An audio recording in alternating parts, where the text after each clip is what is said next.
Welcome to the second episode of Women Without Excuses podcast. I am Alvan Yani, your host. We are continuing our examination of excuses.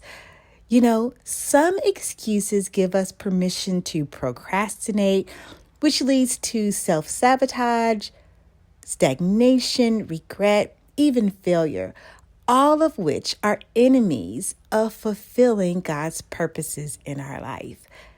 Let me share with you from the chronicle of my life a very real experience. Very real. Years ago, I had a dream of designing handbags, and I had sketches, and I don't mean a few. I had a whole line of handbags, front, back, and the sides. Even a place to produce my product. Well, for whatever reason, I had excuses for not moving forward. Even though I had a very unique name, a combination of my first and middle name, it was Alvani. Alvani's Luxury Handbags. Well, I didn't want to be viewed as a knockoff. So my excuse was my name might be too close to the designer Giovanni, so I will put it on hold. Yes, those excuses put the entire project on the shelf on hold. Well, since then, I have seen all of my handbag designs in high profile, high fashion handbags. Well, life moves on as we do. We carry on with life. And so we eventually moved to Illinois, settled in, and I got a part-time job at Macy's. The kids were in school, and so it was a nice outlet, and it put a little change in my pocket. Well, a few months into my employment, I was sitting in my thinking place, and the Lord brought to mind one of Macy's major lines. This line had women's clothing, men's clothing, children's clothing, shoes, handbags, perfume, jewelry, even homeware in every Macy's International. You heard me right.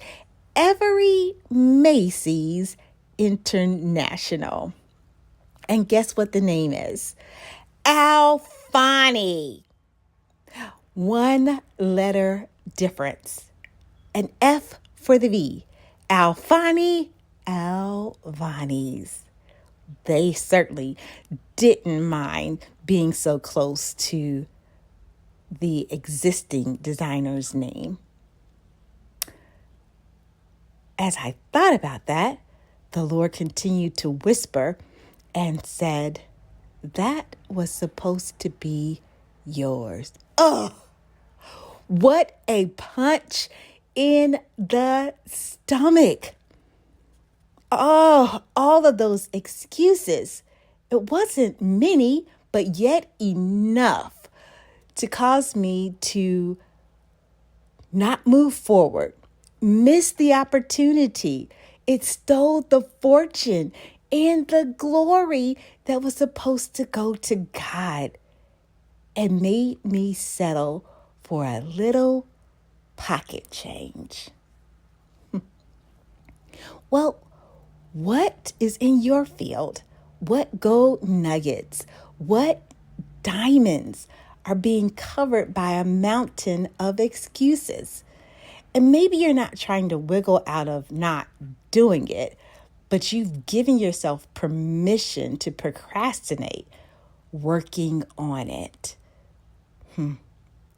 It makes me think of the parable in Matthew 25 of the talent and the one who had an excuse. He was scared. He was scared. He was trying to be transparent and honest. He was scared. And he used that excuse and buried his talent. Yet that excuse was not enough to excuse him from the penalty of not working on what God had given him. Not even a little bit. We don't want that to be our testimony. We certainly want to challenge one another to begin to look at those excuses, examine them in the light of the power of Jesus Christ. And we might just find that they are frailer than they've presented, that their bark might be bigger than their bite, and that we can find a way to press beyond them and do anything it takes to start working on fulfilling what God has deposited on the inside of us. Do you take the challenge? I believe you do. So I am grateful that you are going to commit with me in this journey of continuing to examine excuses, hit them head on, and do whatever it takes to begin to move in the direction that God has for us. You can find me at www.womenwithoutexcuses.com, where we are building a community that has practical teaching, positive activities, potent prayers, and powerful gatherings that will make us women without excuses. So in the day of reckoning, we don't have to give an account that says, excuse, but we will actually have a product, a return on his investment to give to him. Thank you again for tuning in to Women Without Excuses podcast. I will catch you on the next episode. So until then, goodbye.